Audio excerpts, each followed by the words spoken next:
Bienvenidos a Economía en Breve número 206, en el que platicaremos de lo más relevante de la marcha de la economía y tenemos una sorpresa especial con un segmento que estoy seguro aportará mucho valor al programa. Comienzo por comentar brevemente una noticia que puede marcar la historia en el mundo con la decisión del gobierno de Nicolás Maduro en Venezuela de ceder el control de compañías públicas ahora a la iniciativa privada, especialmente amigos de su gobierno. Miren, ya platicaremos en otros programas sobre lo que funciona y no funciona para generar prosperidad en los países. Lo que hicieron los gobiernos de Chávez y Maduro son evidencia de lo que no funciona y habrá que aprender la lección para no repetir esos errores en otras latitudes y con otras generaciones. Pasando a México, comenzamos con una buena noticia, ya que el semáforo de riesgo epidemiológico mejoró, con varios estados pasando de rojo a naranja y de naranja a amarillo, lo que permitirá que se reanuden muchas de las actividades económicas que estaban cerradas. Esto no quiere decir que ya pasó el problema, por lo que habrá que mantener las precauciones, ya que el contagio sigue creciendo, pero por lo menos habrá un respiro para ciertas actividades económicas. Por cierto, el presidente reapareció en su púlpito mañanero para hacer política a su manera y a pregunta expresa contestó que no usará el cubrebocas. En el siguiente programa comentaremos ese tema como es debido para darle el tiempo que se merece, pero en esta ocasión tenemos la sección especial, así que lo dejamos para el que sigue. Resulta increíble que a pesar de ser el tercer país con más muertes por COVID, todavía estemos viendo este tipo de reacciones. En fin, en México la actividad industrial registró un crecimiento de 0.1% mensual en diciembre, con las manufacturas creciendo 1.1% mensual y la construcción cayendo 2.7%. En esta gráfica de largo plazo podemos ver que el rebote de la actividad industrial ya se terminó, cuando todavía falta un buen trecho para recuperar los niveles prepandemia. En esta otra gráfica pueden ver la caída de 10% real anual en todo el año, la más profunda en las 2 décadas que ven aquí, a pesar incluso del rápido rebote. Las manufacturas son el componente más importante de la industria, con casi el 57% del total, y como pueden ver aquí registraron una caída también de 10% real anual, similar a la observada en el 2009. La construcción, que representa cerca del 20% de la industria y es uno de los indicadores adelantados de la actividad económica, ya que depende fuertemente de las perspectivas y del entorno de negocios, se desplomó 17.2% en el año, lo que resulta una caída solo superada por la vivida en la crisis de 1995. Especialmente preocupante es la recaída que se ve en la construcción durante diciembre, ya que es señal de debilidad económica en el futuro. Las cifras de la industria automotriz de enero fueron también malas, con una caída de 15% real anual en la producción, como vemos en esta gráfica, con los niveles observados. Incluso las exportaciones automotrices, que se habían recuperado rápidamente gracias al jalón de la demanda de Estados Unidos, en el mes de enero se contrajeron 6.4% real anual. Las ventas internas comenzaron el año con el pie izquierdo al caer 22.6% real anual, reflejando la debilidad de nuestro mercado interno. El número de asegurados en el Instituto Mexicano del Seguro Social, que usualmente se refiere como la estadística más utilizada para inferir el ritmo del empleo en el país, pero que, como vimos en un programa anterior, es una estadística muy limitada que hay que tomar con la debida reserva, aumentó en 47.9 miles de puestos de trabajo en enero respecto a diciembre. Es usual que en enero repunte el número de asegurados, como ven en esta otra gráfica, con la cifra de enero de este año siendo la más débil de los últimos 6 años. Lo que estamos viendo en las cifras de la actividad económica sugiere que el rebote de la segunda parte del año pasado ya terminó y nuestra economía sigue todavía débil y sin tracción. Por otro lado, la inflación presentó un repunte inesperado en el mes de enero, como vemos en esta gráfica, con las inflaciones de los meses de enero de años anteriores, y suele ser un mes con gran volatilidad, a veces incluso negativa, y otras con incrementos de más de 2 puntos porcentuales. En este cuadro resumen del INEGI pueden ver que la mayor parte del repunte se explicó por los precios de los energéticos, que repuntaron más de 5%. Tan solo los aumentos de 6% en la gasolina magna y 9% en el gas LP aportaron 37 centésimas de las 86 que registró la inflación general en este mes. Como resultado, la inflación general anual, aquí en la línea azul claro, repuntó de 3.15% en diciembre pasado a 3.54%, mientras que la subyacente alcanzó 3.84%. El subconjunto de la canasta de consumo mínimo registró un repunte importante de 1.17% en enero para alcanzar una tasa anual de 4.12%.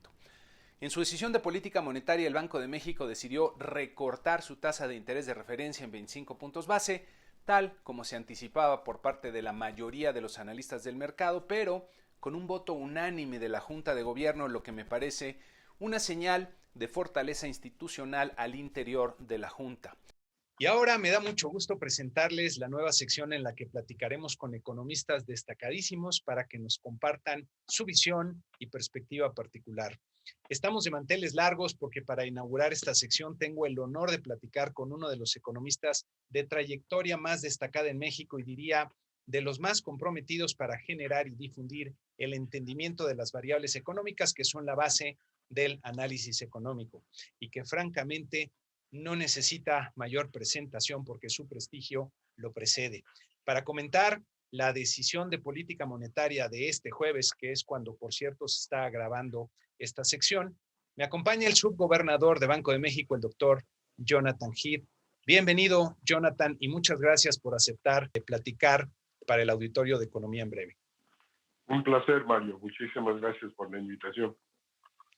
Pues muchas gracias, de verdad estoy muy agradecido. Y si pasamos a las preguntas, si te parece bien, Banxico tiene que hacer una lectura muy amplia y profunda de la economía para sus decisiones de política monetaria, pero ¿dónde dirías que se concentra la atención de la Junta de Gobierno en estos momentos? ¿En qué factores o qué indicadores? Bueno, pues de que vemos una gran cantidad de material, pues sí es cierto.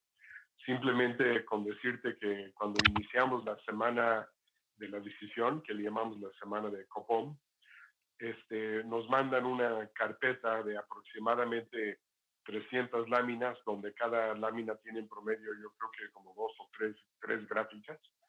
Entonces nos mandan pues una información como unas 600 gráficas, indicadores, ahora sí que de absolutamente de todo tipo. La cantidad de material es masivo y pues hasta eso al principio pues obviamente tardaba mucho en leer y comprender todo, pero ya cuando estás al tanto pues es nada más actualizar lo último que ha pasado y pues sí, una gran cantidad de información. ¿En qué nos estamos concentrando últimamente o nos estamos concentrando más? Pues yo creo que ha sido muy buena parte de la trayectoria de la inflación, pero no la inflación general, sino yo diría más bien la inflación subyacente, que donde estamos viendo un reacomodo en los precios relativos, donde algunos precios, especialmente mercancías, han estado subiendo mucho y otros, como los servicios, han estado bajando mucho.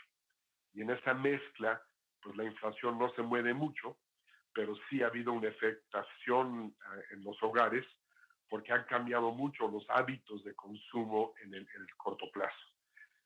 También hemos estado fijando mucho, obviamente, en la dimensión de lo que ha sido esta crisis, la caída brutal en la actividad económica, y pues obviamente ese es el contexto en el cual tenemos que tomar estas decisiones.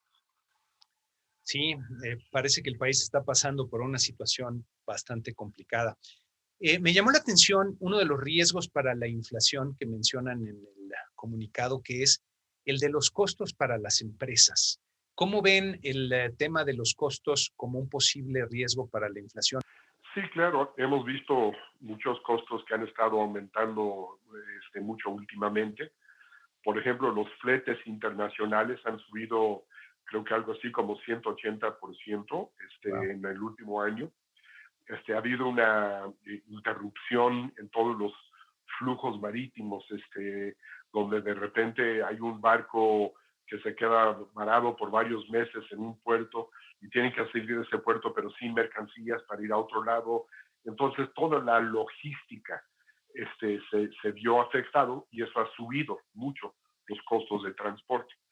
También aquí dentro del país también hemos visto aumentos en ciertos costos, que por ejemplo los costos laborales, que han aumentado mucho en los últimos 2 o 3 años, en buena medida mediante la política de aumentar y mejorar el salario mínimo, pero eso también ha tenido repercusiones y hemos visto aumentos en los salarios reales que han promediado 6, 7% cada año en los últimos 2 o 3 años. Ujú. Y eso en el contexto de una economía con mucha actividad cerrada, pues ha ocasionado también muchas distorsiones. Oye, frecuentemente se habla en las minutas de la ventana de oportunidad para actuar con la política monetaria y es donde Banco de México tiene que hacer un balance muy preciso de la situación de la actividad económica y la inflación. ¿Cómo dirías que es actualmente esta ventana para seguir con los recortes a la tasa como el que se dieron en estos momentos? ¿Cómo la describirías? Bueno, hay que recordar que en los meses, creo que fueron de agosto, septiembre y octubre del año pasado, la inflación subió por arriba del 4%. Y entonces no quedaba claro que iba a bajar. Afortunadamente sí, bajó. Noviembre y diciembre fueron meses donde, gracias al componente no subyacente, bajó mucho la inflación y eso pues quizás da en ese momento una oportunidad para bajar la tasa. Pero hay que bajarla ahorita porque sabemos muy bien que en el segundo trimestre de este año, por efectos de base de comparación específicamente, va a haber un repunte en la inflación. Es más, la inflación pudiera subir, el componente no subyacente, hasta niveles de 9% o más, lo cual realmente va a presionar la inflación hacia arriba en el segundo trimestre. Entonces, nosotros proyectamos lo que creemos que va a ser la inflación en el horizonte en que opera la política monetaria, que es 8 trimestres, y tenemos que la inflación sube mucho en el segundo trimestre y después va a bajar. El componente subyacente, que es el que más nos preocupa, debería de estar de regreso a niveles de 3% en la segunda mitad del año. Pero ¿qué pasa si eso no pasa? Entonces, tenemos que tener una cierta cautela en el segundo trimestre cuando viene ese chipote de inflación y esperar quizás a ver si es cierto que la inflación retoma su trayectoria convergente. Entonces, esta ventana que tenemos ahorita para bajar la tasa, creo que se va a cerrar momentáneamente en el segundo trimestre, donde va a ser más difícil bajar la tasa. Vamos a tener que pausar seguramente para ver si es cierto que nuestra trayectoria proyectada realmente se cumple. Si es que se cumple y la inflación está a niveles de 3% ya para el tercer trimestre, se vuelve a abrir una ventana de oportunidad donde podemos seguir bajando la tasa. Okay. Esta ventana se da en varios contextos. Ese es quizás uno de los principales, pero también tiene que ver con el diferencial de tasas con Estados Unidos, tiene que ver, por ejemplo, con la misma política monetaria de Estados Unidos, que ahorita ellos bajaron la tasa lo más que pudieron y no la van a mover por un buen rato.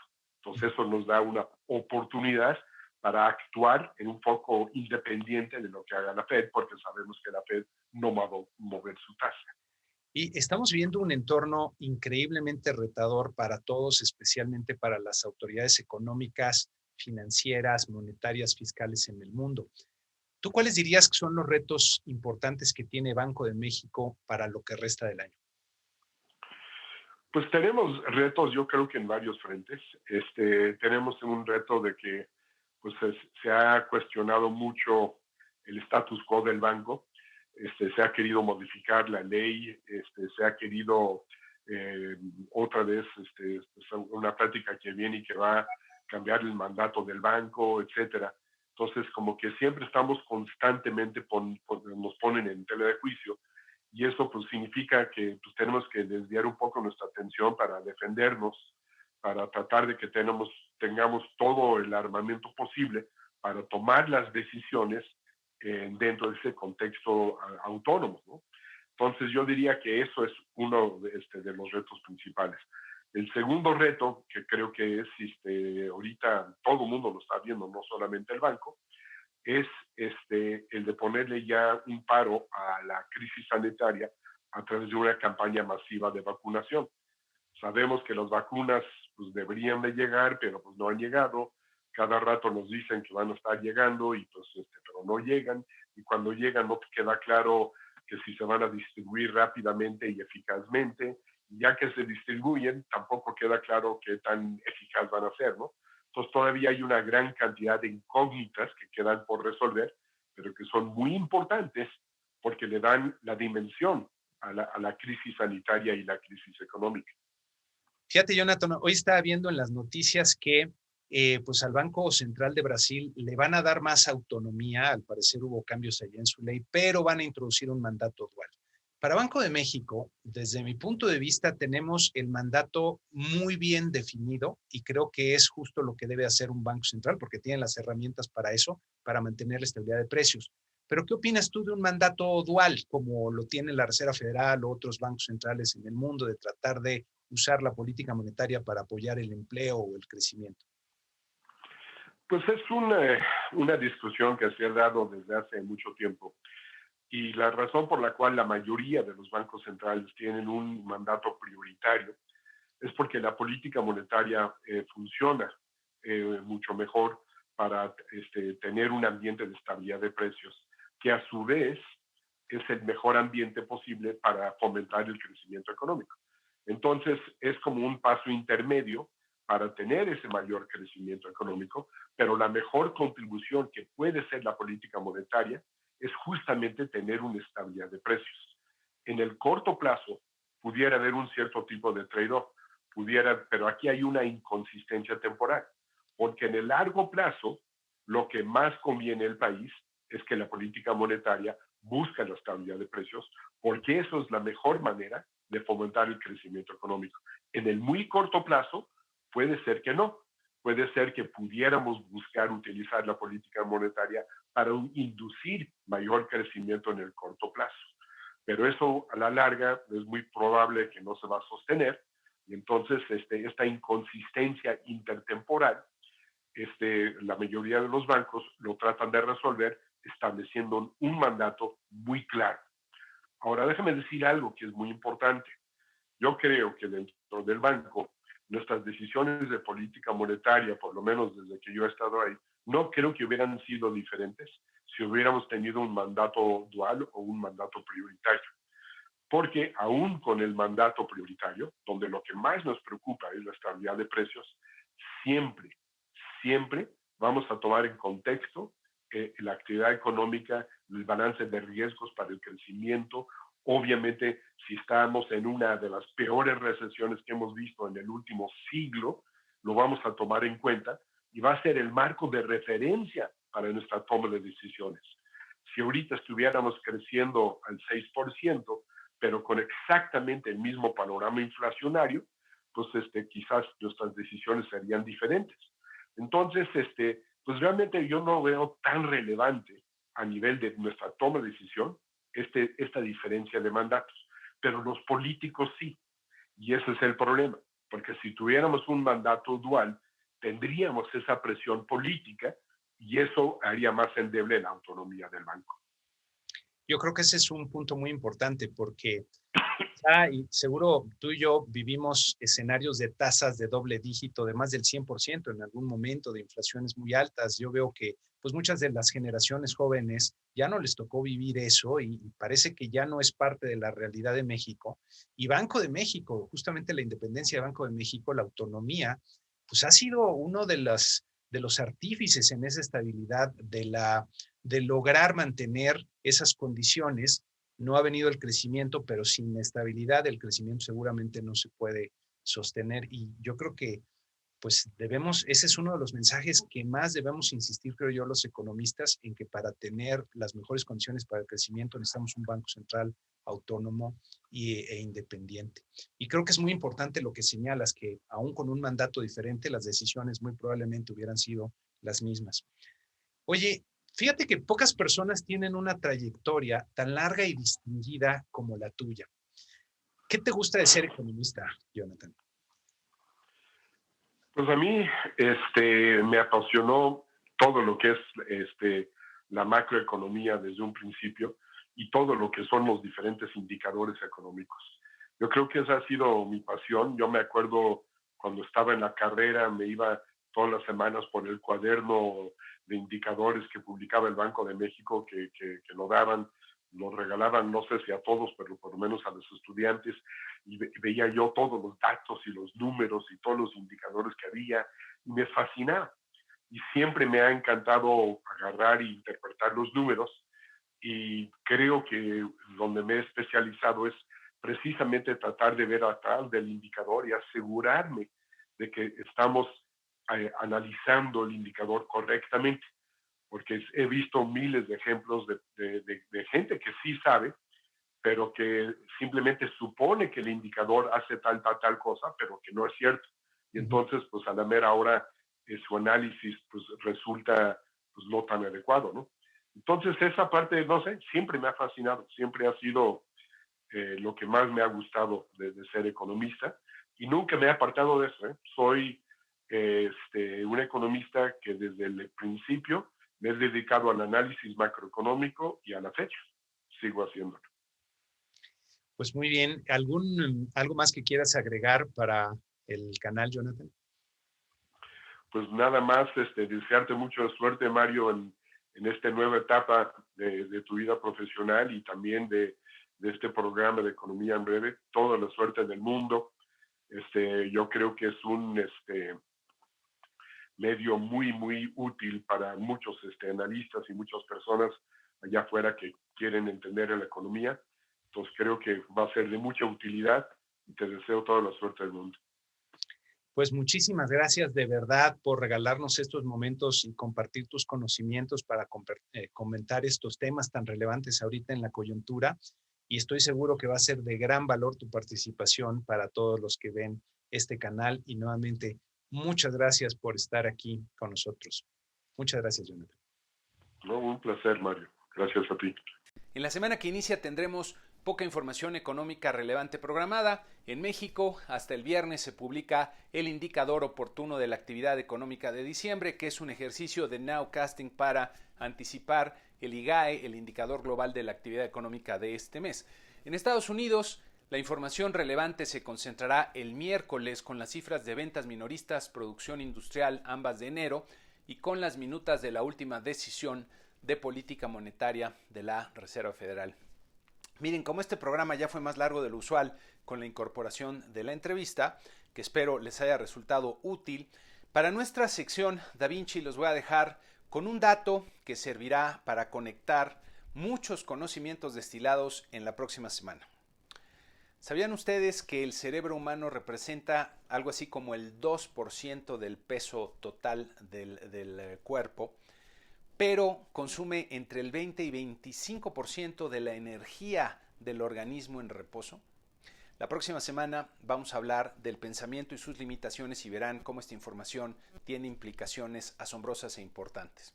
Y con eso concluimos este programa número 206 con las invitaciones usuales que ya conocen: a suscribirse al canal en YouTube, a darle like al video, compartirlo entre aquellos a los que consideren les será de utilidad, y a poner sus comentarios en las redes sociales donde los subo cada semana. Me interesa sobre todo qué les pareció la nueva sección. Muchas gracias y que tengan una excelente semana.